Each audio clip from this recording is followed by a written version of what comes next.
हमारे साथ दो खास मेहमान जुड़ चुके हैं। कांग्रेस के नेता सुशील शर्मा जी हमारे साथ जुड़ चुके हैं और बीजेपी की प्रदेश प्रवक्ता ज्योति किरण जी हमारे साथ इस वक्त जुड़ चुकी हैं। ज्योति किरण जी, तमाम तस्वीरें आप देख भी रही थी इस दौरान, लेकिन क्या जब कार्यकर्ता बीजेपी के सड़कों पर उतरते हैं तो गुंडागर्दी के लिए उतरते हैं, बेशर्मी दिखाने के लिए उतरते हैं क्या? मुझे लगता है विकास, मैं तस्वीरें देख तो नहीं पाई क्योंकि स्टूडियो में कुछ टेक्निकल डिफिकल्टी है, लेकिन जो बयान से मैंने सुनाई दिया, मुझे उसमें ये प्रश्न है कि आपने इतनी एकांगी रिपोर्ट क्यों दिखाई।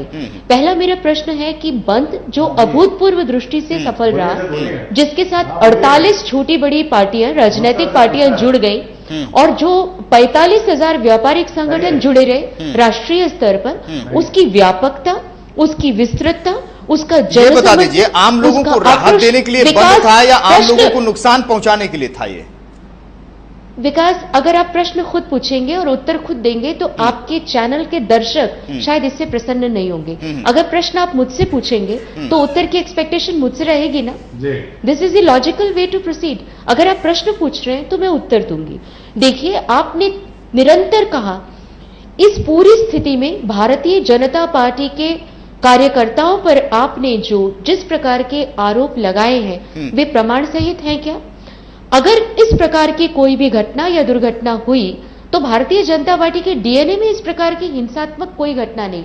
हम लोग शांतिपूर्ण तरीके से, बंद लोकतांत्रिक तरीके से अपनी बात कहने के, अपनी अभिव्यक्ति की स्वतंत्रता के हिमायती हैं। हमने समय समय पर यह किया है और इतने विशद समर्थन के बाद में ये केवल कुछ एक प्रकार की प्रायोजित घटना तो नहीं है जिसे आप कह रहे हैं।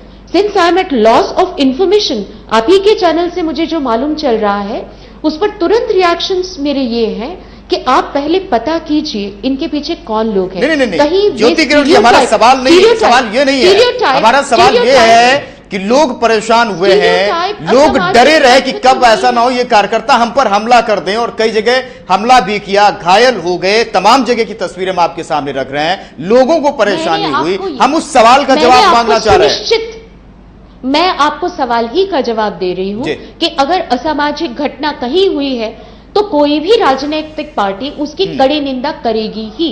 भारतीय जनता पार्टी के डीएनए में ही ये बात नहीं है कि वे किसी भी प्रकार की हिंसात्मक घटना को कभी भी प्रश्रय दे।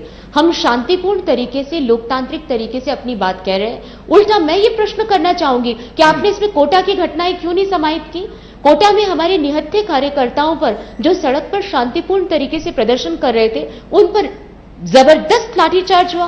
वो ग्राफिक्स, वो तस्वीर भी हमने अपने दर्शकों के सामने रखी है। बंद किस तरह से सफल रहा कई जगहों को, वो तस्वीर भी हमने आपके सामने रखी है। और हमारे साथ दूसरे मेहमान भी जुड़े हैं, सुशील शर्मा जी जुड़े हुए हैं। सुशील जी, पूरे बंद के दौरान चाहे हम एनडीए की बात करें, दूसरी पार्टियों की बात करें, मिला क्या ये बताइए। देखिए, राजस्थान को या देश को बर्बादी के अलावा कुछ नहीं मिला। भारतीय जनता पार्टी ने अपने इरादों को पूरा करने के लिए बेचारे गरीबों के पेट पे लात मारी है और जगह जगह जो है गुंडागर्दी के बल पर मजबूरी में दुकानदारों को अपने बाजार बंद रखने पड़े हैं क्योंकि वो लूटने से डरते रहे। और जगह जगह आपने देखा किस तरह भारतीय जनता पार्टी के लोगों ने गुंडागर्दी की, दादागिरी की। इवन देन अजमेर में तो कांग्रेस के कार्यालय में घुस करके जिस तरह से पेट्रोल हमारे कर्मचारी पे डाला, जिस तरह काला किया गया, किस तरह झगड़ा किया गया, किस तरह पोस्टर फाड़े गए, ये जो हालात पूरे राजस्थान में भारतीय जनता पार्टी ने बनाए हैं, ये अपने राजस्थान की जनता इसे भूलेगी नहीं। और जिस तरह का जो मामला, ये जिस तरह की रणनीति इन्होंने बनाई है, हम इसकी निंदा करते हैं। और राजस्थान के गरीब आदमी के ऊपर इन्होंने पेट पे लात मारी है। किसान विरोधी इनका निर्णय रहा है और जो नौजवानों को रोजगार मिल सकता है एफडीआई की वजह से। जी बिल्कुल, सुशील शर्मा जी हमारे साथ लगातार जुड़े, ज्योति किरण जी हमारे साथ लगातार जुड़ी हुई हैं। लेकिन क्या कुछ अहम और पहलू हो सकते थे, क्योंकि कई जगह इस तरह की छुटपुट घटनाएं हुई हैं, कई जगह बहुत लोगों को दिक्कतों का सामना करना पड़ा, उस पर भी चर्चा करेंगे छोटे से ब्रेक के बाद।